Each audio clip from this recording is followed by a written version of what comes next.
But I was going to come on to, so yes, a lot of what I've written about in leadership team coaching and the work we've been doing about systemic team coaching is to say, look, we have to coach the team not just on its process, but on its task. Right. Not just about its internal, but it's about its external. We have to coach them at their stakeholder interface. So to give you an example, worked with a big government department, and they were doing a massive transformation. They were in charge of work and pensions and disability for the whole of the UK. Right. They were having to reduce their numbers from 135,000 down to about 98. Less resource. At the same time, there were more pensioners, more disabled people, more people out of work. Mm-hmm. So they were having to do more with less resource at higher quality because the expectations were constantly going up. This means there's a massive transformation. Oh, absolutely. Now we have a leadership team who are incredibly efficient at managing the business, but don't know how to transform it. Mm-hmm. So there's 13 of them. There's the head of the unemployment, the head of pensions, the head of finance, the head of HR.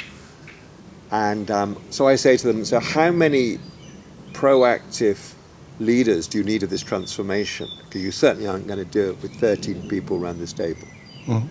So we explore that, and in the end we come up with they need at least 200 people who are not just bought into the transformation, but are carried it on. The carriers of the transformation. Mm-hmm. So I say, so how are you going to get those 200 people to move into being leaders of this transformation? And to share reality. Yeah. To be on a shared understanding of everything. And to co-own it. Right. That's a good term for it, yeah. To co-own the transformation, not just be followers of it. Right. And you say, oh, well, we'll have a big event and we'll tell them why. We will inspire them. We will engage campaign. them. A campaign. Oh, okay. A town hall. Oh, yeah. That's the American way to do it. Yeah. If ever. And I said, listen, I've done research on transformational efforts and why so many of them fail. Yeah. And one of the biggest reasons is that if people have not co-owned the challenge and the problem, they're not going to co-own the solution. Certainly. So how are you going to enroll them as collaborators and as partners? And they said, oh, no idea. Will you design it for us? Another trap. I said, no. I'll work with you, but only if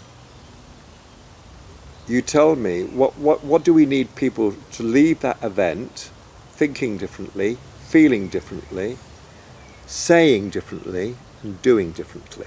Yeah. And we worked away at that. I got them to be really precise. And you have to be in charge of the process. Yeah. Stay responsible in your leader's role. Yeah. Absolutely.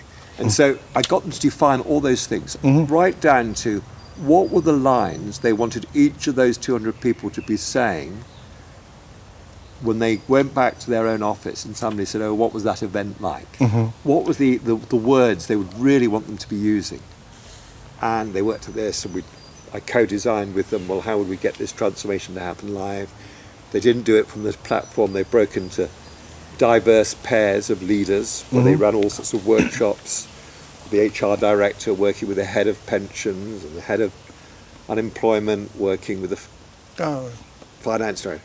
And I coached them over breakfast before we went in.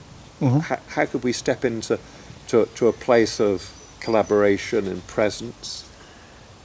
At lunchtime, I got them all back together.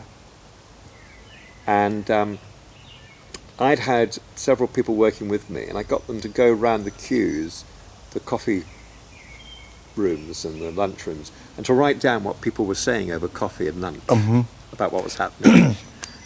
And over lunch, at the beginning of lunch, I said, great, you've worked really hard this morning, but let me just give a little bit of data feedback.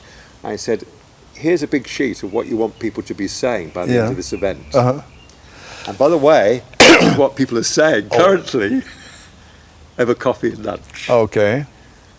And bless him, the leader of very high up, senior civil servant leader.